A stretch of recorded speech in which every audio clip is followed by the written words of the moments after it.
السلام علیکم معزز ناظرین، اگر آپ ہمارے چینل میں نئے ہیں تو ہمارے چینل کو سبسکرائب کر دیں تاکہ ہر نئی آنے والی ویڈیو کا نوٹیفیکیشن آپ کو ملتا رہے۔ حضرت جابر رضی اللہ تعالی عنہ سے روایت ہے کہ رسول صلی اللہ علیہ وسلم نے ارشاد فرمایا،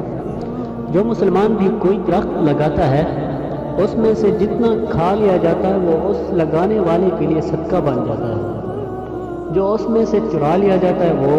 وہ بھی اس کے لیے صدقہ بن جاتا ہے، اور جو کوئی اس کو نقصان پہنچاتا ہے اور وہ بھی اس کے لیے صدقہ ہے۔ مسلم کی دوسری روایت میں یہ ہے کہ کوئی مسلمان درخت لگاتا ہے اور اس سے کوئی حیوان یا انسان یا پرندہ کھاتا ہے تو قیامت تک کے لیے وہ صدقہ بن جاتا ہے۔ اور مسلم کی ایک اور روایت میں ہے کہ مسلمان جو کوئی درخت لگاتا ہے اور کوئی کھیتی کاشت کرتا ہے، بس اس سے کوئی انسان اور جانور اور کوئی دوسری چیز اس کو استعمال کر لیتی ہے تو وہ اس کے لیے بھی صدقہ ہے۔